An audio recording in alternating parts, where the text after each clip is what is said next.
pwedeng pigilan na lumala pa. Okay? Kaya importante itong lecture na to of recognizing, screening, and prevention, and early treatment.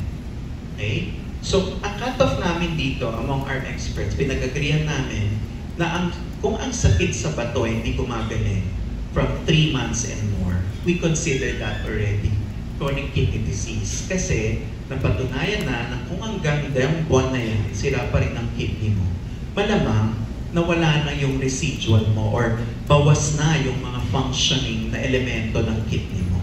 Kaya tinawag na siyang chronic. Pero hindi naman ibig sabihin buong kidney mo sila. Maaring certain portion, depende kung saan siya papasok dun sa function niya. Pag-usapan natin yun mamaya. Tapos, pag sinabi mong kidney disease, napatunayan, may sira na yung kidney mo. No?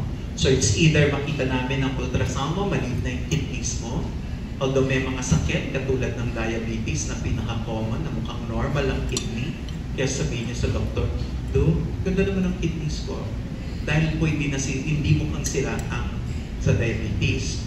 Isa pang tinitingnan namin yung protein. Sa diabetes, mas mauunang makikita yung protina sa ihe. No?